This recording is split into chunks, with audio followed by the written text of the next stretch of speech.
വഴികൾ ഉള്ള ഒരു ലോകത്തിലൂടെയാണ് നമ്മൾ ജീവിക്കുന്നത്. ഒരുപാട് വഴികളാണ്. ആ ഏത് വഴിയിലൂടെയും നമ്മൾ തെറ്റിപ്പോകാൻ ഒരുപാട് സാധ്യതകളുണ്ട്. അതുകൊണ്ട് വഴി തെറ്റിപ്പോകാതിരിക്കാൻ പ്രവാചകന്മാരെയും വേദഗ്രന്ഥങ്ങളെയും നമ്മുടെ കൂട്ടത്തിലേക്ക് അയച്ച് ശരിയായ വഴിയെക്കുറിച്ച് കൃത്യമായ പാഠങ്ങൾ നമ്മളെ പഠിപ്പിച്ചാണ് ഈ ലോകത്ത് അള്ളാഹു നമ്മളെ ജീവിപ്പിക്കുന്നത്. അതുകൊണ്ട് തന്നെ നമ്മുടെ മനസ്സിലും ഭയങ്കര പേടി. ഈ നാട്ടിൽ വന്ന് മക്കയിൽ വന്നിട്ട് ഹറമിൽ നിന്നൊക്കെ തിരിച്ചു വരുമ്പോൾ എല്ലാവരുടെയും മനസ്സിൽ ഏറ്റവും വലിയ പേടി എന്നറിയാം, വഴി തെറ്റരുതേ എന്നാണ്. വഴി തെറ്റരുതേ എന്ന്. വഴി തെറ്റിയാൽ നമ്മൾ ലക്ഷ്യത്തിൽ നിന്ന് ഒരുപാട് അകന്നു പോകുന്നത് ഉറപ്പാണ്. അതുകൊണ്ട് ജീവിതത്തിൽ ബോധപൂർവം നമ്മൾ അള്ളാഹിനോട് പ്രാർത്ഥിച്ചുകൊണ്ടിരിക്കുകയാണ്. നമുക്ക് എന്തൊക്കെയോ പറയാണ്ട് അള്ളാഹിനോട്. രോഗങ്ങള്, മക്കളുടെ പ്രശ്നങ്ങള്, കുടുംബത്തിന്റെ പ്രശ്നങ്ങള്, സാമ്പത്തിക പ്രശ്നങ്ങള്, രാഷ്ട്രീയ പ്രശ്നങ്ങള്, എന്തൊക്കെ പ്രശ്നങ്ങൾ നമ്മുടെ ഉള്ളിലുണ്ട്. നമ്മൾക്ക് തന്നെ ഉള്ള ഒരുപാട് പ്രശ്നങ്ങളുണ്ട്. ഒരാളോട് പറയാൻ പറ്റാത്ത ഒരുപാട് പ്രശ്നങ്ങൾ. അതൊക്കെ അള്ളാഹിനോട് പറയാണ്ട്. പക്ഷെ അതൊക്കെ അവിടെ വെച്ചിട്ട് അതൊക്കെ അവിടെ വെച്ചോ, അതൊക്കെ നീ പിന്നെ പറഞ്ഞുകൊള്ളേണ്ടി. പക്ഷെ പ്രധാനമായിട്ട് നീ എന്താ പറയേണ്ടത്? ഇഹ്ദിന സിറാത്തൽ മുസ്തഖീം. കാരണം അത് തെറ്റിയാൽ പിന്നെ വേറെ എന്ത് നമുക്ക് കിട്ടിയിട്ടും ഒരു കാര്യമില്ല. ഹറമിലേക്ക് പോകേണ്ട ഒരാള്, ഹജ്ജിന് അറഫയിലേക്ക് പോകേണ്ട ഒരാള്, വേറെ എല്ലാ അറഫയിലേക്കുള്ള വഴി തിരക്കാണ്. പക്ഷെ അയാൾ തിരക്ക് പിടിച്ച സുന്ദരമായൊരു വഴിയിലൂടെ അയാൾ വൈകുന്നേരം വരെ യാത്ര ചെയ്തിട്ടും അയാൾ അറഫയിലെത്തിയില്ലെങ്കിൽ അയാളുടെ ജീവിതം വ്യർത്ഥമായില്ല, വെറുതെയായില്ല. അതേപോലെ അതുകൊണ്ട് നമ്മുടെ ജീവിതത്തിലെ ഏറ്റവും പ്രധാനപ്പെട്ട ഉദ്ദേശവും ആഗ്രഹവും പ്രാർത്ഥനയും നേർമാർഗത്തിൽ, ഈ നേർമാർഗം എന്ന് പറഞ്ഞാല് ജനിച്ച സ്വർഗാവകാശികളായി ജനിച്ച നമ്മള് അതേ സ്വർഗത്തിന്റെ അവകാശികളായിട്ട് മരിക്കണം. അതിന്റെ ഇടക്ക് നമുക്ക് വഴിതെറ്റി പോകരുത്. ഇത് നമ്മുടെ മനസ്സിലെ ഏറ്റവും വലിയ പേടിയാണ്. ആ പേടി കൊണ്ടാണ് നമ്മൾ ഇതിങ്ങനെ ആവർത്തിച്ച് പ്രാർത്ഥിക്കുന്നത്. അപ്പൊ അള്ളാഹുവിനോട് നമ്മളൊരു കാര്യത്തിൽ ഇപ്പൊ നമ്മൾ പറയാം, പഠിച്ചോനെ എന്റെ വീട്ടിൽ പട്ടിണിയാണ്, എന്റെ വീട്ടിലെ പട്ടിണി മാറ്റണമെന്ന് പ്രാർത്ഥിക്കുമ്പോ ആ പട്ടിണി എങ്ങനെ മാറ്റുമെന്ന് നമ്മൾ പ്രതീക്ഷിക്കണേ?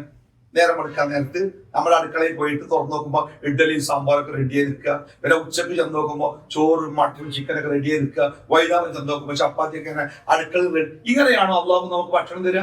അല്ലോ. നമ്മൾ അള്ളാഹുവിനോട് അള്ളാഹുവെ എന്റെ വീട്ടിലെ പട്ടിണി തീർക്കണേ എന്ന് പ്രാർത്ഥിക്കുമ്പോൾ അള്ളാഹു ആ പട്ടിണി തീർക്കാനുള്ള ഒരു വഴി നമുക്ക് തരും. ഒരു ജോലി, ഒരു ഉപജീവനം, ഒരു വരുമാനം, എങ്ങനെ തരും.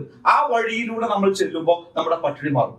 അപ്പൊ ഇഹ്ദിന സിറാത്തൽ മുസ്തഖീം എന്ന് നമ്മൾ പ്രാർത്ഥിക്കുമ്പോൾ ഒരു നാൾ അള്ളാഹു നമ്മളെ കൊണ്ടുപോയിട്ട് ആ സിറാത്തുൽ മുസ്തഖീമിലാണ് കൊണ്ടുപോയി വെക്കും എന്നല്ല നമ്മൾ വിചാരിക്കേണ്ടത്. ആ സിറാത്തുൽ മുസ്തഖീമിൽ ജീവിക്കാനുള്ള, അള്ളാഹുവിന്റെ അനുഗ്രഹം നേടാനുള്ള, സ്വർഗം നേടാനുള്ള അവസരങ്ങൾ അള്ളാഹു നമുക്ക് ഇങ്ങനെ തന്നുകൊണ്ടേയിരിക്കും. ഞാനിപ്പോ പെരിന്തൽമണ്ണ പാലക്കാട് നിന്ന് പോകും, എനിക്ക് നാട്ടിൽ എത്തണം. പെട്ടെന്ന് എന്റെ കുട്ടിക്ക് സുഖമല്ല, വീട്ടിൽ നിന്ന് ഫോൺ വന്നു, എനിക്ക് പെട്ടെന്ന് നാട്ടിൽ എത്തണം. ഞാൻ ആ വഴിയോർത്ത് ഒരു വഴിയൊന്നും കാണാനില്ല. ഞാൻ നിന്ന് റബ്ബിനോട് പ്രാർത്ഥിക്കുക, പഠിച്ചോനെ എനിക്ക് പെട്ടെന്ന് നാട്ടിൽ എത്തണം. സുലൈമാൻ നബിനെ കൊണ്ടുപോയി എനിക്ക് കാറ്റോട് പഠിച്ചോനെ കൊണ്ടുപോയി വെക്കുന്നല്ലോ ഞാൻ വിചാരിക്കേണ്ടത്. ഞാനെങ്ങനെ വിചാരിക്കേണ്ടത്? ഒരു പരിചയക്കാരനോ, ഒരു കാറോ, ഒരു വാഹനോ, ഒരു സംവിധാനോ എന്റെ മുമ്പിൽ വരും. അങ്ങനെ ഒരു കാറ് എന്റെ മുമ്പിൽ വന്ന് നിങ്ങളെ കേട്ട ഉസ്താദെ ഞാനിങ്ങനെ എന്നാ കയറിക്കോളി, ഞാൻ കയറുന്നില്ല, നിങ്ങൾ പോയിക്കോളി എന്ന് പറഞ്ഞാല് ഞാൻ അവിടുത്തെ നിൽക്കുകയുള്ളൂ. ആ കാറ് അള്ളാഹു എന്റെ മുമ്പിലേക്ക് അയച്ചത് എന്റെ പ്രാർത്ഥനയുടെ ഫലമാണെന്നും ആ കാറിൽ കയറി ലക്ഷ്യത്തിലേക്ക് എത്തേണ്ട ചുമതല എനിക്കുണ്ടെന്നുമാണ് ഞാൻ മനസ്സിലാക്കേണ്ടത്. അപ്പൊ ഇഹ്ദിന സിറാത്തുൽ മുസ്തഖീം എന്ന് നമ്മൾ പ്രാർത്ഥിക്കുമ്പോൾ ആ സിറാത്തുൽ മുസ്തഖീമിൽ എത്താനും അതിൽ നിലനിൽക്കാനും അള്ളാഹു നമുക്കിങ്ങനെ അവസരങ്ങൾ തന്നുകൊണ്ടേയിരിക്കും. വിശുദ്ധ ഖുർആനിലെ ഏറെ ചർച്ച ചെയ്യപ്പെട്ട വർത്തമാനകാലത്ത് പോലും ഏറെ പ്രസക്തമായ വരുന്നുണ്ട്. ഇന്നല്ലാഹ ലാ യുഗയ്യിറു മാ ബിഖൗമി. ഒരു സമൂഹത്തിലും അള്ളാഹു മാറ്റം ഉണ്ടാക്കൂല. അത് വ്യക്തിയാവട്ടെ സമൂഹമാവട്ടെ, ആ സമൂഹം സ്വയം മാറ്റത്തിന് വിധേയമാകുന്നവരെ എനിക്ക് നന്നാവണമെന്ന് എന്റെ ഉള്ളിൽ തോന്നുകയും ആ നന്നാവാൻ വേണ്ടി ഞാൻ പരിശ്രമിക്കുകയും ചെയ്യുമ്പോൾ എനിക്ക് നന്നാവാനുള്ള വഴികൾ അള്ളാഹ് ഇങ്ങനെ തുറന്നു തരും. അതാണ് അതിന്റെ അർത്ഥം. അപ്പൊ നമ്മുടെ ജീവിതത്തില് സിറാത്തുൽ മുസ്തഖീം കിട്ടണേ എന്ന് നമ്മൾ പ്രാർത്ഥിക്കുമ്പോൾ ആ പ്രാർത്ഥനക്ക് അള്ളാഹു നൽകുന്ന ഉത്തരങ്ങളിൽ ഒന്നാണ് ഇത്തരം സന്ദർഭങ്ങളിലും സാഹചര്യങ്ങളിലും അള്ളാഹു നമ്മളെ എത്തിക്കുന്നു എന്നുള്ളത്. ലോകത്തിന്റെ നാനാഭാഗത്ത് നിന്ന് കോടിക്കണക്കിന് മനുഷ്യന്മാര് വിശുദ്ധമായ കഅബയിലേക്ക് തിരിഞ്ഞ് പ്രാർത്ഥിക്കുമ്പോൾ ഇന്ന് ആ കഅബയിലേക്ക് തിരിഞ്ഞു നിൽക്കുന്ന ഒന്നാമത്തെ, രണ്ടാമത്തെ, മൂന്നാമത്തെ സഫില് ഈ നമ്മൾ എത്തിയിട്ടുണ്ടെങ്കിൽ അത് നമ്മുടെ കഴിവുകൊണ്ടല്ല, നമ്മുടെ പ്രാർത്ഥന അള്ളാഹു സുബ്ഹാനഹു തആല കേട്ടത് കൊണ്ടാണ്. അതുകൊണ്ട് ആ പഠിച്ചത ഹിദായത്തിൽ അള്ളാഹ് ഇഷ്ടപ്പെട്ട അനുഗ്രഹീതരുടെ മാർഗത്തിൽ നിന്നെ അങ്ങനെ അള്ളാഹു നമുക്ക് അവസരം തരികയാണ്. ആ അവസരങ്ങൾ കൊണ്ട് നമ്മൾ എത്തണം. അപ്പൊ ഇവിടെ എത്തിച്ചേർന്ന നമുക്ക് എന്താണ് ചെയ്യാനുള്ളത്? നമുക്കിവിടെ എത്തിച്ചേർന്ന് നമുക്ക് ആദ്യം തിരിച്ചറിവ് വേണം. എന്തിനാണ് അള്ളാഹു എന്നെ ഇവിടെ എത്തിച്ചത്? അത് എന്റെ പ്രാർത്ഥന, സ്വർഗത്തിലെത്താനുള്ള എന്റെ പ്രാർത്ഥനക്ക് അള്ളാഹു നൽകുന്ന മറുപടിയാണ്, എന്റെ ചോദ്യത്തിന് അള്ളാഹ് നൽകുന്ന ഉത്തരമാണ് എന്ന് തിരിച്ചറിഞ്ഞു കഴിഞ്ഞാൽ പിന്നെ ഈ എത്തിയ നമ്മൾ ഇവിടെ നിന്ന് പോകുന്നത് വരെ, ഇവിടെ നമുക്കുള്ള സമയം അവസാനിക്കുന്നത് വരെ നമ്മൾ പരിശ്രമിക്കേണ്ടത് എന്തിനാണ്? നമ്മുടെ ആ ആഗ്രഹത്തിന്റെ പൂർത്തീകരണത്തിനാണ്. ഏതാഗ്രഹത്തിന്റെ? സ്വർഗത്തിലെത്തുക എന്ന നമ്മുടെ ആഗ്രഹത്തിന്റെ പൂർത്തി. അതിന്റെ മേലെ നമുക്കൊരു ആഗ്രഹമില്ലല്ലോ. ഈ നമ്മൾക്കും ജീവിതത്തിൽ സ്വർഗത്തെക്കാൾ വലിയ ആഗ്രഹം ഉണ്ടോ? നബി സല്ലല്ലാഹു അലൈഹി വസല്ലമയുടെ അടുത്ത് വളരെ ദരിദ്രനായ, മെലിഞ്ഞ് ഭക്ഷണം കിട്ടാതെ ശരീരമൊക്കെ മെലിഞ്ഞൊട്ടിയ ഒരാള് പ്രവാചകന്റെ മുമ്പിൽ ഇങ്ങനെ വന്ന് നിന്നപ്പോ പ്രവാചകൻ അദ്ദേഹത്തോട് വലിയ എന്താ പറയാ സഹതാപം തോന്നി, സങ്കടം തോന്നി. പ്രവാചകൻ സല്ലല്ലാഹു അലൈഹി വസല്ലം അദ്ദേഹത്തോട് ചോദിക്കുന്നുണ്ട്, നിനക്ക് എന്തെങ്കിലും വേണമെങ്കിൽ എന്നോട് ചോദിച്ചോളൂ. അദ്ദേഹത്തിന് പണം ചോദിക്കാം, വരുമാനം ചോദിക്കാം, ഭക്ഷണം ചോദിക്കാം, എന്ത് ചോദിക്കാം. പക്ഷെ അയാൾ പ്രവാചകനോട് ചോദിച്ച ചോദ്യം എന്താ പറയുക? അസ്അലുക മുറാഫഖതക ഫിൽ ജന്ന, എനിക്ക് സ്വർഗത്തിൽ അങ്ങയുടെ കൂടെ, സ്വർഗത്തിൽ റസൂലെ അങ്ങയുടെ കൂടെ, അങ്ങയെ കണ്ടുകൊണ്ട് ആ സ്വർഗത്തിൽ ഞാൻ ഉണ്ടാവണം. അതാ എനിക്ക് ചോദിക്കാനുള്ളത്. അപ്പൊ പ്രവാചകൻ അദ്ദേഹത്തെ തിരുത്തി, അതല്ലാതെ നിനക്ക് എന്തോ ചോദിക്കാനില്ലേ? അതായത് ഭൗതികമായ വല്ല സഹായങ്ങളെ ഉദ്ദേശിച്ച് അയാൾ പറഞ്ഞു, ഇല്ല, എനിക്ക് വേറെ ഒന്നുമില്ല, ഇതല്ലാതെ എനിക്കൊരു ആഗ്രഹമല്ല. അപ്പൊ പ്രവാചകൻ പറഞ്ഞു, ആ നിന്റെ ആഗ്രഹം പൂർത്തിയാവണമെങ്കിൽ ഒരുപാട് നിസ്കരിച്ചോ, ഒരുപാട് നിസ്കരിച്ചോ. അല്ലാതെ എനിക്ക് തന്നെ സ്വർഗത്തിന്റെ കൂടെ ഉണ്ടാവും പറയാൻ റസൂലുള്ളാഹിക്ക് അധികാരമില്ല. സ്വർഗം അള്ളാഹുവിൻ്റെതാണ്. അതുകൊണ്ട് ആ സ്വർഗത്തിലെത്താനുള്ള വഴി പറഞ്ഞു വെക്കുക. ധാരാളമായി നിസ്കരിച്ചോ, എങ്കിൽ നിന്റെ ആഗ്രഹം നിറവേറ്റപ്പെടും. അപ്പൊ നമ്മുടെയൊക്കെ മനസ്സിലെ ഏറ്റവും വലിയ ആഗ്രഹം തന്നെയാണ് സ്വർഗത്തിൽ എത്തണം. ഈ ലക്ഷ്യങ്ങൾ മുടക്കി സാമ്പത്തിക മാന്യമുള്ള കാലത്തും പ്രയാസമുള്ള കാലത്തും നമ്മളിവിടെ എത്തിപ്പെട്ടത് സൗദി അറേബ്യ കാണാനുള്ള പൂതി കൊണ്ടോ ഇവിടുത്തെ കുടുംബക്കാരെ കാണാനുള്ള പൂതി കൊണ്ടോ ഒന്നുമല്ല. നമ്മളിവിടെ എത്തിയത് സ്വർഗത്തിലെത്താനുള്ള വലിയ പൂതി കൊണ്ടാണ്. അതുകൊണ്ട് ഇവിടെ നിൽക്കുന്ന സമയം അത്രയും നമ്മൾ മനസ്സിലാക്കണം, അല്ലാഹു സുബ്ഹാനഹു വ തആല നമ്മളെ ആദരിച്ച് നമ്മളോടുള്ള സ്നേഹം കൊണ്ട് നമ്മുടെ ആഗ്രഹം പൂർത്തിയാക്കാൻ വേണ്ടി അതിന്റെ ഏറ്റവും നല്ല സ്ഥലം, ഇതിന്റെ അപ്പുറത്തേക്കുള്ള സ്ഥലമില്ല. നമ്മുടെ ആഗ്രഹം പൂർത്തിയാക്കാൻ നമ്മൾ ചോദിച്ചത് ഹൃദയത്തിൽ തട്ടിയാണെങ്കിൽ, ആത്മാർത്ഥമായിട്ടാണെങ്കിൽ, നമ്മുടെ ആഗ്രഹം പൂർത്തിയാക്കാൻ ഇതിലേറെ ഒരു അവസരം ഈ ദുനിയാവിൽ വേറെ കിട്ടല്ല. ലോകത്ത് അള്ളാഹുവിനെ ആരാധിക്കുവാൻ വേണ്ടി ഉണ്ടാക്കിയ ഒന്നാമത്തെ പള്ളിയിൽ നമ്മൾ എത്തിയത്. ഒന്നാമത്തെ, ഈ ലോകത്ത് എത്ര ലക്ഷം പള്ളികളുണ്ടാവും? വമ്പൻ പള്ളികളില്ലേ, വലിയ വലിയ പള്ളികള്. പക്ഷെ ഒന്നാമത്തെ പള്ളിയിൽ നമ്മൾ എത്തി അല്ലേ? ഈ ലോകത്ത് ഹബീബായ റസൂലുള്ളാഹി സ്വല്ലല്ലാഹു അലൈഹി വസല്ലമയെ അല്ലാഹു തആല പ്രവാചകനായി നിശ്ചയിച്ച് ആ പ്രവാചകന്റെ ജന്മത്തിന് അല്ലാഹു തെരഞ്ഞെടുത്ത ആ നാട്ടിൽ നമ്മൾ എത്തി. ഒരു റക്അത്ത് നമസ്കാരത്തിന് 1,00,000 പ്രതിഫലം കിട്ടുന്ന ലോകത്തിലെ ഏക പള്ളിയിൽ നമ്മൾ എത്തി. എപ്പോഴെങ്കിലും അല്ല, ഒരു മനുഷ്യന്റെ പ്രാർത്ഥനയ്ക്ക് ഏറ്റവുമേറെ ഉത്തരം കിട്ടുന്ന പുണ്യ ദിവസങ്ങളായ ദുൽഹജ്ജ് മാസത്തിന്റെ ആദ്യ ദിവസങ്ങളിൽ, മനുഷ്യന്റെ പ്രാർത്ഥന ഏറ്റവുമേറെ അള്ളാഹു കേൾക്കുന്ന അറഫ ദിവസത്തിൽ, ഏറ്റവും തോനെ ആളുകളെ അള്ളാഹു നരകത്തിൽ നിന്ന് മോചിപ്പിച്ച് സ്വർഗത്തിലാക്കുന്ന അറഫയുടെ പകലുകളിലേക്ക് നമ്മൾ എത്തുന്നു. അപ്പൊ എത്രമാത്രം അള്ളാഹു നമ്മളോട് ആദരവ് കാണിച്ചിരിക്കുന്നു, എത്രമാത്രം അള്ളാഹു നമ്മുടെ പ്രാർത്ഥന കേട്ടിരിക്കുന്നു. അള്ളാഹു നമുക്ക് തന്ന ഈ അനുഗ്രഹത്തിന്റെ വലിപ്പം എത്രയാണ് അല്ലെ? നമ്മുടെയൊക്കെ നാട്ടില് പുതിയ കാറ് വാങ്ങിയാല് ഇപ്പൊ പുതിയൊരു ആയത്തെ എന്റെ ബാക്കിൽ, പുതിയ ആയത്തല്ല പഴയ ആയത്ത്, പുതിയൊരു ട്രെൻഡ് എന്താണ്? ലൈൻ ശകർത്തും എല്ലാ കാർമലും. അതിന്റെ ബാക്കി എഴുതല്ല, ശരിക്കും ബാക്കി കൂടി എഴുതുമ്പോഴേ പൂർത്തിയാവാ. എന്നതിന്റെ അർത്ഥം ലൈൻ ശകർത്തും ലഅസീദന്നക്കും, നിങ്ങൾ അള്ളാഹു നിങ്ങൾക്ക് ചെയ്തു തന്ന അനുഗ്രഹങ്ങൾക്ക് നിങ്ങൾ നന്ദി കാണിച്ചാൽ ലഅസീദന്നക്കും. എന്താണ് സിയാദ പറഞ്ഞാല്? അള്ളാഹ് കൂട്ടി ആ നിഅമത്ത് ഇങ്ങനെ വർദ്ധിപ്പിച്ചു തരുന്ന. പക്ഷെ അതിന്റെ താഴെ അതിന്റെ കൂടെ അള്ളാഹ് പറഞ്ഞൊരു വാക്ക് അത് കൂടി ചേർത്ത് വെക്കണം. നിങ്ങൾ നന്ദികേടാണ് കാണിക്കുന്നതെങ്കിലോ ഇന്ന അദാബി ലശദീദ്, എന്റെ ശിക്ഷ നിങ്ങൾക്ക് താങ്ങാൻ പറ്റൂല കേട്ടോ. അതാ പേടിപ്പിക്കണ്ടേ? ലഅസീദന്നക്കും, അനുഗ്രഹം കൂട്ടിത്തരുന്നതിനേക്കാളേറെ നമ്മൾ ഭയപ്പെടേണ്ടത് തന്നെയാണ് താങ്ങാൻ പറ്റാത്ത ശിക്ഷ. അള്ളാഹു അത്രയും വലിയ അനുഗ്രഹം നമുക്ക് തന്നിട്ട് ആ അനുഗ്രഹത്തെ പുറങ്കാല് കൊണ്ട് തട്ടിക്കളഞ്ഞ് നമ്മൾ തോന്നിയതുപോലെ പോയാല് നമ്മുടെ അനുഗ്രഹം അള്ളാഹ് പിടിച്ചു വെക്കുന്നല്ല പറഞ്ഞേ. ഇന്ന അദാബി ലശദീദ്, എന്റെ ശിക്ഷ നിങ്ങൾക്ക് താങ്ങാൻ പറ്റൂല, കഠിനമായിരിക്കുന്ന. ഇപ്പൊ നമ്മുടെയൊക്കെ നാടുകളിൽ ഒരു പഞ്ചായത്തിലൊക്കെ അല്ലെങ്കിൽ ഒരു ജില്ലയിലൊക്കെ 10,000 1 ലക്ഷം ആൾക്കാരെ കൂട്ടത്തുനിന്ന് അള്ളാന്റെ വിളി കേട്ട് ഇവിടെ എത്താൻ അള്ളാഹു നമുക്ക് അനുവാദം തന്നിട്ടുണ്ടെങ്കിൽ എത്രമാത്രം അള്ളാഹു നമ്മളെ തെരഞ്ഞെടുത്തിരിക്കുന്നു അല്ലെ? ആ തെരഞ്ഞെടുപ്പ് നമ്മുടെ പ്രാർത്ഥനകളുടെ ഫലമാണ് എന്ന് തിരിച്ചറിയണം. അതുകൊണ്ട് തന്നെ ഇവിടെ എത്തിപ്പെട്ടാൽ, എത്തിപ്പെടുക എന്നുള്ള വാക്ക് നമ്മൾ പെട്ടതല്ല, നമ്മൾ എത്തിയതാണ്. അങ്ങനെ ഇവിടെ നമ്മൾ എത്തിയാൽ പിന്നെ നമ്മൾ ശ്രദ്ധിക്കേണ്ട എന്താ പറയുക, ഈ ദിവസങ്ങൾ അള്ളാഹു നമുക്ക് തന്ന ഈ വലിയ സൗഭാഗ്യത്തിന്റെ ദിവസങ്ങളെ എത്രമാത്രം നമുക്ക് ഉപയോഗപ്പെടുത്താൻ കഴിയും എന്നതാണ് നമ്മുടെ അടുത്ത പരീക്ഷണം. നമ്മുടെ നാട്ടിലുള്ള 10,000-കണക്കിന് ആൾക്കാർക്ക് ഇല്ലാത്തൊരു പരീക്ഷണം നമുക്ക് കിട്ടി. എന്തേ? അള്ളാഹു നമ്മളെ ഈ ഹറമിന്റെ മുമ്പിലാണ് കൊണ്ടുവന്നാക്കിയത്. ഈ പള്ളിയുടെ മുമ്പിലാണ്, ആ പള്ളിയുടെ മുമ്പിൽ, ഈ ഹറമിന്റെ മുമ്പിൽ, ഈ കൂലിയിൽ അള്ളാഹു നമ്മളെ എത്തിച്ചിട്ട് അതിനോട് നമ്മൾ വൈമുഖ്യം കാണിക്കരുത്. ഇവിടെ നിന്ന് കിട്ടാവുന്ന ഏതൊരു നന്മയും വിശുദ്ധ ഖുർആനിൽ അള്ളാഹു പറയുന്ന ഒരു ആയത്ത് ഞാൻ നിങ്ങളുടെ ശ്രദ്ധയിൽപ്പെടുത്താം. അത് സൂറത്ത് ആലു ഇമ്രാനിലെ 133-133 ആയത്ത് കേട്ടോ. എന്തായത്ത് നിങ്ങൾ പ്രകാരം വായിക്കാം. വസാരിഉ ഇലാ മഗ്ഫിറത്തിൻ മിർ റബ്ബിക്കും വജന്ന. എന്താ സാരിഉ എന്ന് പറഞ്ഞാൽ നമ്മൾ ഏറെ കേട്ട പദം സൂറ എന്ന് പറയില്ലേ, അറബികളൊക്കെ പറയും സൂറ. എന്താ സൂറ എന്നാല് പെട്ടെന്ന് വേഗത്തിൽ, നിങ്ങൾ വേഗത്തിൽ പെട്ടെന്ന് നിങ്ങൾ പ്രവർത്തിക്കണം. എന്തിനാ പ്രവർത്തിക്കേണ്ടത്? ഇലാ മഗ്ഫിറത്തിൻ മിർ റബ്ബിക്കും വജന്ന. അല്ലാഹുവിന്റെ മഗ്ഫിറത്തിലേക്കും സ്വർഗത്തിലേക്കും. സ്വർഗാവകാശികളായി പിറന്നു വീണ ഒരാൾ, അയാൾക്ക് സ്വർഗം നഷ്ടപ്പെടാനുള്ള കാരണം എന്താ? പൈസ ഇല്ലാത്തതാ, വിവരമില്ലാത്തതാ, ആരോഗ്യമില്ലാത്തതാ, പദവി ഇല്ലാത്തതാ? എന്തുകൊണ്ടാണ് അവർക്ക് സ്വർഗം നഷ്ടപ്പെടുന്നത്? പാപങ്ങളാണ്, തെറ്റുകളാണ്, അവന്റെ ജീവിതത്തിൽ സംഭവിക്കുന്ന തെറ്റുകളാണ്. അതുകൊണ്ട് തന്നെ ആ സിറാത്തുൽ മുസ്തഖീമിന്റെ ലക്ഷ്യമായ സ്വർഗത്തിലെത്താൻ നമ്മുടെ മുമ്പിലെ തടസ്സം എന്താ? എന്താണ്? നമ്മുടെ ജീവിതത്തിലെ തെറ്റുകളാണ്.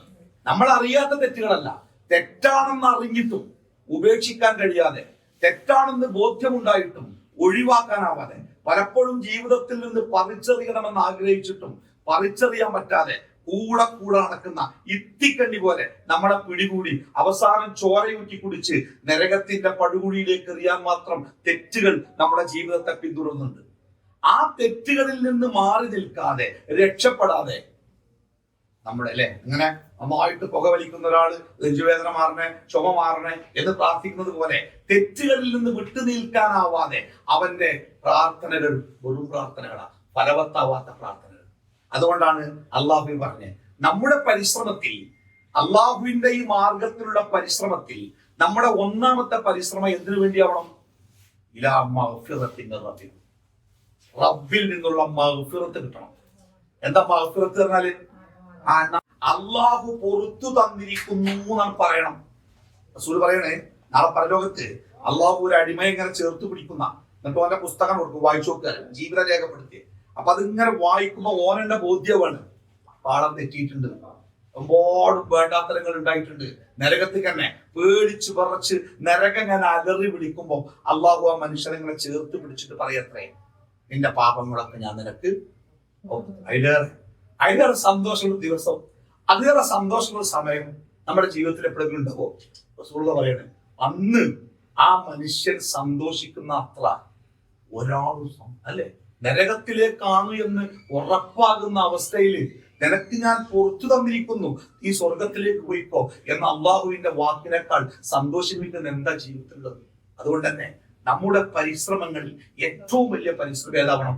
ഇലാ മഗ്ഫിറത്തിൻ്റെ റബ്ബിക്കും, അള്ളാന്റെ മഗ്ഫിറത്ത് കിട്ടണം നമുക്ക്. എന്താ മഗ്ഫിറത്ത് പറഞ്ഞാല്? പാപമോചനം. അപ്പൊ നമ്മുടെ ഈ ആരാധനകൾ, ഈ ആരാധന എന്ന് പറഞ്ഞാല് പാപമോചനത്തിന് കുറെ വഴികളുണ്ട്. തൗബ മുതൽ, ഇസ്തിഗ്ഫാർ മുതൽ, ആരാധനകൾ മുതൽ, സ്വതക്ക മുതൽ കുറെ ഉണ്ട്. ഇൻഷാ അല്ലാഹ് നമുക്ക് വേറെ ദിവസം സംസാരിക്കും. പക്ഷെ ഇവിടെ നമ്മൾ ചെയ്യുന്ന ഓരോ ആരാധനകളും എന്തിനു വേണ്ടിയാണ്? നമ്മുടെ പാപമോചനത്തിന് വേണ്ടിയാണ്. പള്ളിയിലേക്ക് നടന്നു പോകുമ്പോൾ അതിന്റെ കൂലി പറഞ്ഞെടുത്ത് റസൂൽ എന്താ പറഞ്ഞേ? ഓരോ സ്റ്റെപ്പും അവന്റെ ഓരോ പാപങ്ങളെ മായ്ച്ചു കളയും. ഒന്നു എടുക്കുമ്പോ, കൈ കഴുകുമ്പോ കൈ കൊണ്ട് ചെയ്ത പാപങ്ങൾ, മുഖം കഴുകുമ്പോ കണ്ണുകൊണ്ട് ചെയ്ത പാപങ്ങൾ ആ വെള്ളത്തിന്റെ കൂടെ ഒലിച്ചു പോകുന്ന, നമ്മൾ ചെയ്യുന്ന ഓരോ സദക്കകളും വെള്ളം തീയിനെ കെടുത്തി കളയുന്ന പോലെ നമ്മുടെ പാപങ്ങളെ ഇല്ലാതാക്കുന്ന. അപ്പൊ നമുക്കിവിടെ കിട്ടുന്ന ഓരോ അവസരങ്ങളും നമ്മൾ എന്തിനു വേണ്ടി ഉപയോഗിക്കണം? അതിനെ ഏറ്റവും നല്ല രൂപത്തിൽ ഉപയോഗിക്കണം. നമ്മുടെ പ്രാർത്ഥനകളിൽ എപ്പോഴും എന്തുണ്ടാവണം? വഖിനാ അദാബന്നാർ. അത് നമുക്ക് സഹിക്കാൻ പറ്റുന്നത്. വേറെ ജീവിതത്തിൽ രോഗങ്ങൾ, നമ്മൾ ഭയപ്പെടുന്ന രോഗങ്ങൾ, ഇതൊക്കെ അതിനൊക്കെ ഒരു പരിധി ഉണ്ട്. ഇപ്പൊ എനിക്കൊരിക്കൽ വലിയ രോഗം ബാധിച്ചു, എന്താ പറയാ, ഒരു വേദന സംഹാരിക്ക് പോലും ശമിപ്പിക്കാനാവാത്ത ഒരു ഭയങ്കര വേദനയുടെ രോഗം എനിക്കുണ്ടായി. ഞാൻ എത്ര കാലം വേദനിക്കും? മരിക്കണവരെ വേദനിക്കുള്ളൂ. മരണത്തോടു കൂടി വേദന തീരൂലേ? പക്ഷേ മരണത്തോടു കൂടി തീരാത്ത വേദനയാണ് ഈ തെറ്റുകളുടെ വേദന. അത് മരിക്കുമ്പോഴും അനുഭവിക്കണം, മരിച്ചു കഴിഞ്ഞാലും അനുഭവിക്കണം, ഖബറിലും ബർസഖിലും മഹ്ശറയിലും പിന്നെ നരകത്തിലും. അപ്പൊ നമ്മുടെ ജീവിതത്തിൽ ഏറ്റവും പേടിക്കേണ്ട ക്യാൻസറിനല്ല, അതിനൊക്കെ ഒരു പരിധിയുണ്ട്. ഇത് അതിന്റെ അപ്പുറത്തേക്ക് നീളുന്ന വമ്പൻ അപകടങ്ങളാണ്. അപ്പൊ ജീവിതത്തിൽ എപ്പോഴും നമ്മുടെ മനസ്സിൽ എപ്പോഴും എന്ത് വളരും? നമ്മളെ കുറിച്ചൊരു ചിന്ത. എന്ത് ചിന്ത? തെറ്റുകളിൽ നിന്ന് വേർപെട്ട് ജീവിക്കാൻ പറ്റാത്ത, അതിന് കഴിയുന്നില്ലാത്ത, നിരന്തരം ചെയ്തുകൊണ്ടിരിക്കുന്ന, അല്ലെങ്കിൽ മുമ്പ് ചെയ്തു പോയ ആ തെറ്റുകളെ കുറിച്ചുള്ള ഭയങ്കര ബോധം. ജീവിതത്തിൽ തമാശക്ക് പോലും ഒരു തെറ്റും ചെയ്തിട്ടില്ലാത്ത ഹബീബായ റസൂലുള്ളാഹി സ്വല്ലല്ലാഹു അലൈഹി വസല്ലമ, അദ്ദേഹത്തെ പറ്റി റസൂൽ എന്ന് പറയണേ, ഇന്നി അതൂബു ഫി യൗമി അക്തറു മിൻ മിഅത്തി മർറ. ഇന്നി, ഞാൻ, റസൂലുള്ളാഹി സ്വല്ലല്ലാഹു അലൈഹി വസല്ലമ പറയണേ, ഞാൻ തൗബ ചെയ്യാറുണ്ട്. എന്താ തൗബ പറഞ്ഞാല്? എന്റെ പാപങ്ങളെ പൊറുക്കണം പ്രാർത്ഥിക്കാറുണ്ട്. ഫിൽ യൗമി, ഓരോ ദിവസത്തിലും, അക്തറു മിൻ മിഅത്തി മർറ, മോർ ദാൻ 100, 100 പ്രാവശ്യത്തെക്കാൾ കൂടുതൽ. എന്താ കാരണം?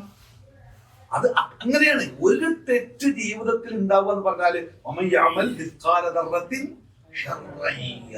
അതവിടെ കാണും, മാഞ്ഞു പോലെ കാണും. അപ്പൊ ഇവിടെ നമ്മൾ എത്തിപ്പെട്ട നമ്മൾ ഏറ്റവും കൂടുതൽ ശ്രദ്ധിക്കേണ്ടത് നമ്മുടെ തെറ്റുകുറ്റങ്ങളിൽ രക്ഷപ്പെടാനും ഇനി ആ തെറ്റിലേക്ക് പോകാതിരിക്കാൻ. അതാണ് ഇലാ മഅ്ഫിറത്തിൻ മിർ റബ്ബിക്കും വജന്ന. ഈ പാപമോചനത്തിലൂടെ നമ്മൾ എത്തുന്നത് എങ്ങോട്ടാണ്?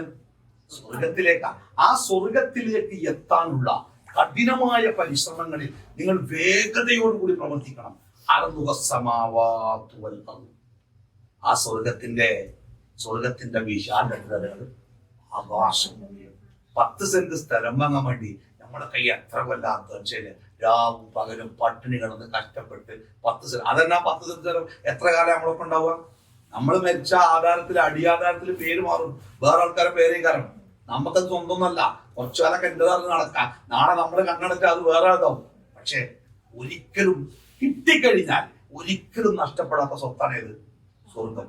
അർളുകസമാവാത്തുവല്ലോ. അതിന്റെ വിശാലത എന്ന് പറഞ്ഞാല് അത് ആകാശഭൂമികൾക്ക് അത്ര വിശാലമാണ്.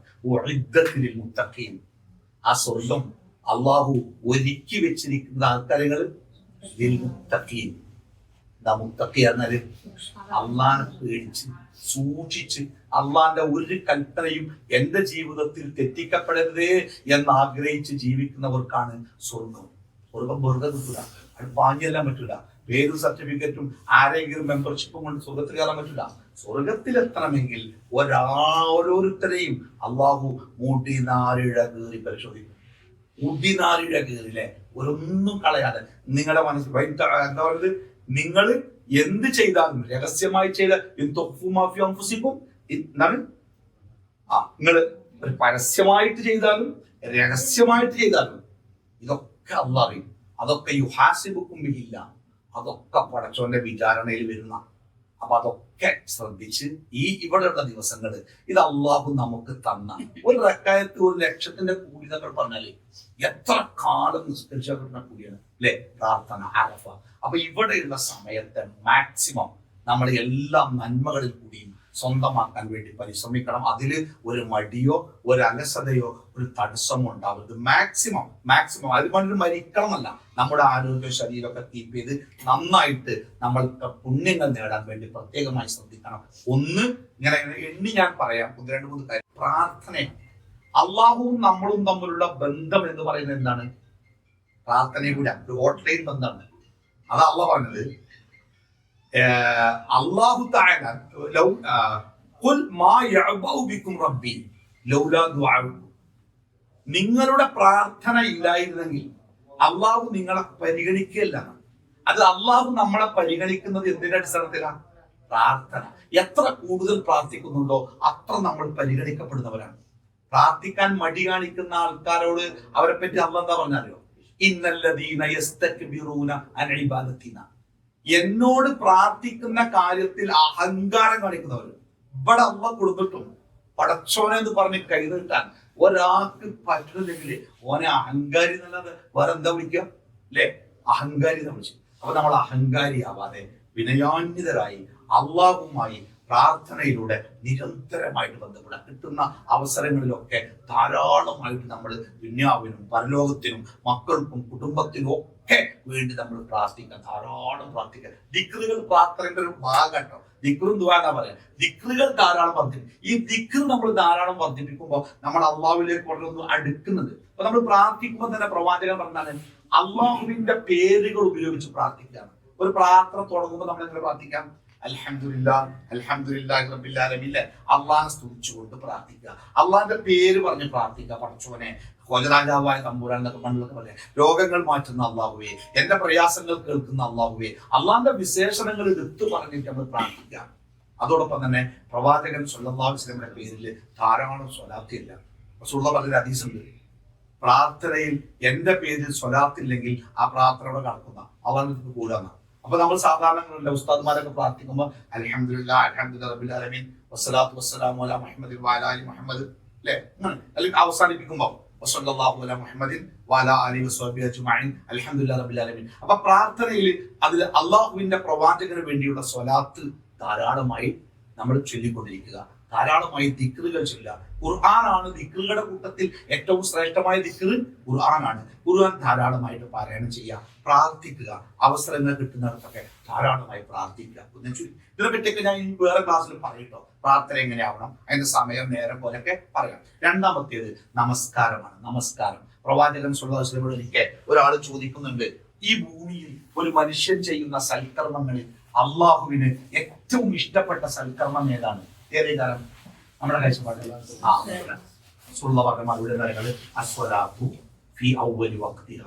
സമയത്തിന്റെ ആദ്യത്തെ നിസ്കരിക്കണം നിസ്കാരം. അപ്പൊ ഏത് ബാങ്ക് കേട്ടാലും ആ ബാങ്കിന്റെ ഫസ്റ്റിലെ ജമാഅത്തുണ്ടല്ലോ, അതാണ് ഏറ്റവും ശ്രേഷ്ഠമായ നിസ്കാരം. അപ്പൊ നമ്മൾ ധാരാളം ജമാഅത്തും കിട്ടത്തക്ക രൂപത്തിൽ, എവിടെയെങ്കിലും കിട്ടത്തക്ക രൂപത്തിൽ നമ്മൾ ആ ജമാഅത്തിൽ പങ്കെടുത്തുകൊണ്ട് തന്നെ അത് നിസ്കരിക്കാൻ വേണ്ടി ശ്രദ്ധിക്കുക. സുന്നത്ത് നിസ്കാരങ്ങൾ ധാരാളമായി നിസ്കരിക്കുക, ഖുർആൻ നന്നായിട്ട് പാരായണം ചെയ്യുക. പിന്നെ നമ്മൾ പള്ളിയിൽ പോയാൽ തന്നെ വ്യത്യസ്തമായ ചില സംഭവങ്ങൾ കാണാല്ലേ, മയ്യത്ത് നിസ്കാരം, എല്ലാ ഫർദ് നിസ്കാരങ്ങൾക്ക് ശേഷവും അസ്സലാത്തു അലൽ മയ്യത്തി യർഹംകുമുല്ലാഹ് ഒരു അനൗൺസ്മെന്റ് ആണ്. അത് ചിലപ്പോൾ ഇന്നലെ രാവിലെ ഉച്ചശേഷമല്ലേ അസ്സലാത്തു അലൽ തിഫ്ലി യർഹംകുമുല്ലാഹ്, ഒരു കുട്ടിന്റെ മയ്യത്തുള്ളൂ, അതുകൊണ്ട് അങ്ങനെ പറഞ്ഞു. അസ്സലാത്തു അലൽ മയ്യത്തി എന്ന ഒരാൾ മരിച്ചിട്ടുണ്ട്. അസ്സലാത്തു അലൽ അംവാത്തി കുറെ മയ്യത്തുള്ള 15-20 മയ്യത്തുണ്ടാവും. അതേപോലെ അസ്സലാത്തു അലൽ മർഅത്തി, ഒരു സ്ത്രീയുടെ മയ്യത്ത്, അങ്ങനെയൊക്കെ വേർതിരിച്ച് പറയും.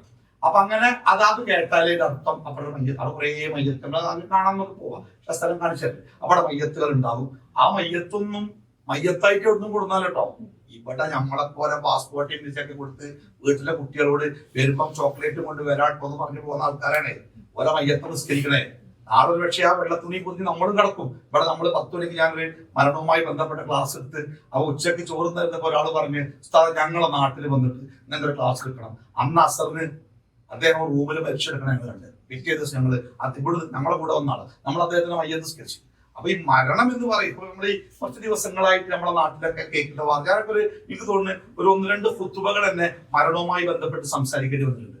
ചെറിയ കുട്ടികൾ 20 അള്ളാഹു തആല മാഗ്ഫിറത്ത് മറത്ത് ചെയ്തു കൊടുക്കട്ടെ. എല്ലാ തെറ്റുകുറ്റങ്ങളും അള്ളാഹു പുറത്തു കൊടുക്കട്ടെ. എല്ലാ സൽക്കർമ്മങ്ങളും ഒക്കെ സ്വീകരിക്കട്ടെ. കുടുംബത്തിന് അള്ളാഹു ശാന്തിയും സമാധാനവും കൊടുക്കട്ടെ. അപ്പൊ കുറെ നിരന്തരങ്ങളെ കുട്ടികളെ ഇന്നലെ ഒരാളിൽ കഴിച്ചത് 19 വയസ്സുകാരൻ, അതിന് മുമ്പ് ഇടിമിന്നലേറ്റിട്ട് 3 മക്കൾ, ഒക്കെ ചെറിയ മക്കൾ. ജീവിതത്തിലേക്ക് അള്ളാഹു തആല അവരുടെ മാതാപിതാക്കൾക്കൊക്കെ ക്ഷമയും സമാധാനം കൊടുക്കട്ടെ. 10, 18, 19 കൊല്ലത്തെ ഒരു കുട്ടിനെ വളർത്തിയിട്ട് ആ കുട്ടിന്റെ മയ്യത്ത് വെള്ളത്തുണി പൊതിഞ്ഞ് വീട്ടുകൾ കൊണ്ടുവരാൻ അത് കാണേണ്ടി വരുന്നത് എല്ലാവരും മാറ്റി നിർത്താം. ഒരു ഉമ്മ ഉണ്ടാവുമല്ലേ, ഞാൻ എപ്പോഴും ആഗ്രഹിക്കുന്നത് ഒരു ഉമ്മ എങ്ങനെയൊക്കെ ഉമ്മക്ക് അത് കാണേണ്ടി വരിക. അപ്പൊ അള്ളാഹു അവർക്കൊക്കെ ക്ഷമയും സമാധാനം കൊടുക്കട്ടെ. ആ സ്വന്തത്തില് ആ മക്കളെ ചേർത്ത് പിടിച്ച് നിർത്തുന്ന സ്വർഗസ്ഥരായ കുടുംബങ്ങളാവാൻ അള്ളാഹു അവർക്കൊക്കെ അവസരം കൊടുക്കട്ടെ. മരണമാണ് ഒരു മനുഷ്യന്റെ ജീവിതത്തിലെ ഏറ്റവും വലിയ മുന്നറിയിപ്പുകാരനാണ്. മരണം, ഒരു മരണവാർത്ത കേട്ടാല് നമ്മളെന്താ മനസ്സിലാക്കേണ്ടത്? ആ മനുഷ്യൻ നമ്മളല്ലോ, അത് നമ്മളെ ജാതി അല്ലല്ലോ, അല്ലെങ്കിൽ നമ്മളെ നാട്ടുകാരനല്ലല്ലോ, അതല്ല വിഷയം. ഒരു മരണം നടന്നിരിക്കുന്നു, അതുപോലെ മരിക്കേണ്ടവനാണ് ഞാനും. നമുക്കുണ്ട് മക്കൾ, രാവിലെ പുറത്തുന്ന മക്കളാണ്. അവരെങ്ങനെ വീട്ടിൽ തിരിച്ചു വരുന്നത് ആർക്കറിയാം? അപ്പോൾ മരണം എന്നത് ജീവിതത്തിലെ ഏറ്റവും വലിയ മുന്നറിയിപ്പാണ്. അപ്പൊ ഈ വാർത്തകളൊക്കെ കേൾക്കുമ്പോൾ നമ്മളൊരു മരണവാർത്ത എന്നല്ല, ഏതൊരു ദുരന്ത വാർത്ത കേൾക്കുമ്പോഴും നമ്മൾ പറയില്ലേ ഇന്നാലില്ല വൈകുന്നേരം.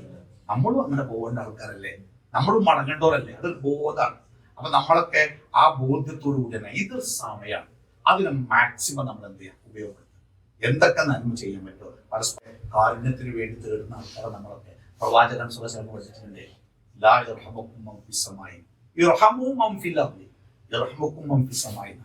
ഈ ഭൂമിയിലുള്ള ആൾക്കാരോട് നിങ്ങൾ കരുണ കാണിക്കും, അപ്പൊ അള്ളാഹ് നിങ്ങളോട് കരുണ കാണിക്കുന്നു. നമ്മളൊക്കെ അള്ളാഹിന്റെ കാരുണ്യത്തിന് വേണ്ടി ഭയങ്കര പ്രാർത്ഥനയാണ്, ഒരു മനുഷ്യനൊരു ഉപകാരം ചെയ്തു കൊടുക്കുക. അതിനകത്ത് നമ്മൾ മറ്റുള്ളവർക്ക് എങ്ങനെ കരുണ ചെയ്ത് കൊടുക്കുന്നോ അതിനനുസരിച്ച് അള്ളാഹിന്റെ സഹായം കിട്ടുക. അപ്പൊ ഇവിടെയൊക്കെ നമുക്ക് ഒരുപാട് കരുണ ചെയ്യേണ്ട ഒരുപാട് അവസരങ്ങൾ കാണും. വളരെ ദാരിദ്ര്യമായ ആൾക്കാർ, കഷ്ടപ്പെടുന്ന ആൾക്കാർ, പ്രയാസപ്പെടുന്ന ആൾക്കാർ ഒക്കെ ഉണ്ടാവും. ഇതൊന്നും വലിയ സംഭവങ്ങൾ. ഒരു കുപ്പി വെള്ളത്തിന് വേണ്ടി അവിടെ നിൽക്കുന്ന വരിന്റെ വലിപ്പം നോക്കാനാണ്. ഒരു കുപ്പി വെള്ളമാണ് ഇതിന് കിട്ടുക, ഫീസറിയിൽ കിട്ടുക. അത് കിട്ടാൻ വേണ്ടി ആ ക്ലോക്ക് ടവറിന്റെ മുമ്പിൽ 1 കിലോമീറ്റർ ഒക്കെ വലിപ്പമുള്ള വരി, ഒരു വെയിലത്ത് ഉച്ചത്.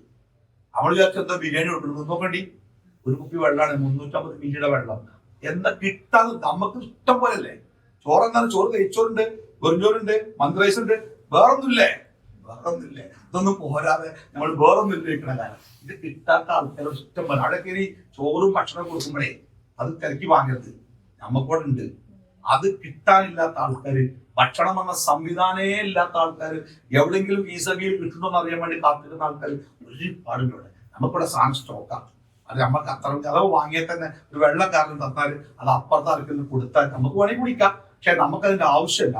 ആവശ്യക്കാരിലേക്ക് എത്തിക്കാൻ വേണ്ടി നമ്മൾ ശ്രദ്ധിക്കുക. അങ്ങനെ പരസ്പരം സഹായിച്ചും സഹകരിച്ചും ഒക്കെ ഇബാദത്തുകൾക്ക് പ്രാധാന്യം കൊടുത്തു. ഇൻഷാ അല്ലാഹ് ദുൽഹജ്ജ് മാസം വരാൻ പോവാണ്. ദുൽഹജ്ജിന്റെ നാളുകൾക്ക് പ്രത്യേക പുണ്യമുണ്ട്. ഇൻഷാ അല്ലാഹ് അതിനെ പറ്റി നമുക്ക് പിന്നീട് സംസാരിക്കാം കേട്ടോ. അപ്പൊ ഇപ്പൊ നമുക്ക് ബോധ്യപ്പെടുത്താനുള്ളത് ധാരാളമായിട്ട് നമ്മൾ കാര്യങ്ങൾ ഇബാദത്തുകൾ ധാരാളമായി ചെയ്യുക, ദിക്റുകളും ദുആകളും ധാരാളമായിട്ട് വർദ്ധിപ്പിക്കുക, മറ്റുള്ളവരെ സഹായിച്ചും സഹകരിച്ചും ജീവിതത്തെ ധന്യം. അപ്പൊ നമ്മളെ കൂട്ടത്തിലൊക്കെ പരസ്പരം പരിചയപ്പെടാത്ത എല്ലാവരും പരിചയപ്പെടാം. ഞാനൊക്കെ പരിചയപ്പെട്ട കാര്യത്തിൽ വളരെ ബേക്കിലാണ്. ഈ പരിചയപ്പെട്ടതിന്റെ ഭയമാണ്. നമ്മൾ തോന്നുന്നു മൂപ്പർ നോക്കണ്, നമ്മളിങ്ങനെ എല്ലാം ഇങ്ങനെ കാണുന്നുണ്ട്. നിങ്ങളെ ഈ തട്ടം മാറ്റിയാൽ അറിയില്ല. ചില ആൾക്കാരെങ്ങനെ ചെല്ലുമ്പോൾ വസ്തുതകൾ അറിയില്ലേ, എന്താ അറിയുന്നത് അറിവുണ്ടല്ല. അപ്പൊ നമ്മളിന്ന് അപ്പൊ എല്ലാവരും പരസ്പരമൊക്കെ പരിചയപ്പെട്ട് ആ നാടും കൂടൊക്കെ അറിഞ്ഞ് ഒരു സൗഹൃദം അള്ളാന്റെ ദീനിൽ വലിയ കൂലില്ല കാര്യമാണ്. ഫ്രണ്ട്ഷിപ്പ് ഉണ്ടല്ലോ, അള്ളാന്റെ ദീനിൽ വലിയ കൂലില്ല കാര്യം. സുഹൃത്തിനെ കാണാൻ പോകുമ്പോൾ പോയി തിരിച്ചു വരുന്നവരെ നമുക്ക് വേണ്ടി പ്രാർത്ഥിക്കാൻ വേണ്ടി അള്ളാഹു മലക്കളാക്കുന്ന അതിലേറെ വലിയ കിട്ടം എന്താണല്ലേ. സുഹൃത്തുക്കൾ പരസ്പരം പ്രാർത്ഥിക്കുമ്പോൾ അവർക്ക് വേണ്ടി മലക്കൾ അമ്മി പറയുന്ന. അപ്പൊ സൗഹൃദങ്ങളൊക്കെ നന്നാക്കുക, നല്ല നിലയ്ക്ക് വേണ്ടാത്ത വർത്തമാനം ഒഴിവാക്കുക. നാട്ടിൽ തന്നെ സംസാരിക്കണം, മറ്റുള്ളവരെ പറ്റി മോശപ്പെട്ട അങ്ങോട്ടും ഇങ്ങോട്ടൊക്കെ ഉണ്ടല്ലോ. ഇവിടെ നല്ല സുഖമാണ്, ഒരു വേണ്ടാത്തരം പറയണ്ട, ശരി പറയണ്ട, പരദൂഷണം പറയണ്ട, വൃത്തികേട് കാണണ്ട, ഒരു തോന്നിയാസം കേൾക്കണ്ട. എന്ത് സുഖങ്ങള് നല്ലത് മാത്രം വാങ്ങുന്നു. സ്ഥലം പൂർവാനും ഈ നമ്മൾ ഈ ഹോട്ടലിൽ വന്നിട്ട് ഒരു തെറി നമ്മൾ കേട്ടില്ല, ഒരു തെറി നമ്മൾ കേട്ടില്ല, ഒരു വൃത്തികേടൊന്നും ഇല്ലല്ലോ. ഇത് നമ്മളെ ഇതൊരു ഭാഗ്യമാണ്, പഠിച്ചോന്റെ ഭാഗ്യം. ആ ഭാഗ്യത്തെ വിജയിക്കുക. നമ്മൾ വന്നത് ഹജ്ജിനാണ് എന്നുള്ള ബോധ്യം ഉണ്ടാവട്ടെ. ഈ ചൂടൊക്കെ 48-50 രേഖപ്പെടുത്തി. അപ്പൊ അവിടെ നോക്കുന്നു ആശ്രമൊക്കെ പള്ളിയിലേക്ക് പോകുമ്പോൾ നന്നായി ശ്രദ്ധിക്കുക. ചൂട് പ്രയാസമുള്ള ആളുകൾ അവരിവിടെ അടുത്ത് എവിടെയെങ്കിലും വെച്ച് നിസ്കരിക്കുക. നമ്മുടെ ആരോഗ്യത്തെ നോക്കേണ്ടത്. ഇപ്പോഴത്തെ ഇപ്പൊ ഗവൺമെന്റ് ഗ്രൂപ്പിലൊക്കെ വന്നിട്ട് വീണ് എന്നൊക്കെ പറഞ്ഞ് മുട്ടുകാർ പൊട്ടിയിട്ട ബോധം കെട്ട് വീണ് ഇപ്പൊ ഒരു ആശുപത്രിയിലോ കിടക്കിലോ ഹജ്ജ് എന്താ ചെയ്യുന്നതിന്റെ ബേജാറില്ല. നമ്മൾ വന്നത് എന്തിനാണ്? ഹജ്ജിനാണ്. ഹജ്ജിന് ദിവസങ്ങളുണ്ട്. ഈ മാസം 25 മുതൽ മാസം കാണണം, 25 24 25 മുതൽ 30 വരെ ഈ കാര്യം മിക്കവാറും 24 അതേ കാര്യം ഹജ്ജിന്റെ സമയം. അപ്പൊ അതിലേക്ക് ഇനിയും ദിവസങ്ങളുണ്ട്. ആ ദിവസങ്ങളെ ശ്രദ്ധയോടുകൂടി നന്നായിട്ട് ഭക്ഷണം കഴിച്ച്, നന്നായിട്ട് കിടന്നുറങ്ങി, നന്നായിട്ട് വെള്ളം കുടിച്ച്, ആരോഗ്യപരമായ കാര്യങ്ങളൊക്കെ നോക്കിയിട്ട്, പ്രയാസങ്ങളോ ബുദ്ധിമുട്ടൊക്കെ ഉണ്ടെങ്കിൽ ചികിത്സയും മരുന്നൊക്കെ നോക്കി നല്ല രൂപത്തിൽ നമുക്ക് കിട്ടിയ സൗകര്യങ്ങളെ മാക്സിമം ഉപയോഗപ്പെടുത്തിയിട്ട് നമ്മൾ ഇബാദത്തുകൾക്ക് മുൻതൂക്കം കൊടുത്ത് പ്രാർത്ഥനകളൊക്കെ ആയിട്ടാണ് മുന്നോട്ട് പോവാം. അള്ളാഹു അനുഗ്രഹിക്കുമാറാവട്ടെ. അള്ളാഹു നമ്മളെ എത്തിച്ച ഈ സ്ഥലത്ത് അള്ളാഹുവിന് ഇഷ്ടപ്പെട്ട അടിമകളായി മാറാൻ അള്ളാഹു നമുക്ക് എല്ലാവർക്കും തൗഫീഖ് നൽകുമാറാവട്ടെ. എല്ലാ അമലുകളും ഏറ്റവും നല്ല രൂപത്തിൽ നിർവഹിക്കാൻ അള്ളാഹു നമുക്ക് അവസരം നൽകുമാറാവട്ടെ. എല്ലാ അബദ്ധങ്ങളിൽ നിന്നും, അള്ളാഹുവിന് ഇഷ്ടപ്പെടാത്ത മുഴുവൻ കാര്യങ്ങളിൽ നിന്നും അള്ളാഹു നമ്മളെയൊക്കെ അകറ്റി നിർത്തുമാറാവട്ടെ. നമ്മുടെ സന്തോഷത്തോടെ, നല്ല ആരോഗ്യത്തോടെ നമ്മളെ കാത്തിരിക്കുന്ന കുടുംബത്തിലേക്ക് എത്തിച്ചേരണം അള്ളാഹു നമുക്ക് ആഫിയത്തും ആരോഗ്യവും ആയുസ്സും ഒക്കെ പ്രദാനം ചെയ്യുമാറാവട്ടെ. ഹജ്ജിന് വേണ്ടി എത്തിച്ചേർന്ന മുഴുവൻ ആളുകൾക്കും മഖ്ബൂലും മബ്റൂറുമായ ഹജ്ജ് നിർവഹിക്കാൻ അല്ലാഹു തൗഫീഖ് നൽകുമാറാവട്ടെ. റബ്ബനാ ആതിനാ ഫിദ്ദുനിയ ഹസന വഫിൽ ആഖിറതി ഹസനത വഖിനാ അദാബന്നാർ. വസല്ലല്ലാഹു അലാ മുഹമ്മദിൻ വഅലാ ആലിഹി വസഹ്ബിഹി അജ്മഈൻ. അൽഹംദുലില്ലാഹി റബ്ബിൽ ആലമീൻ. അസ്സലാമു അലൈക്കും വറഹ്മത്തുള്ളാഹി വബറകാതുഹു.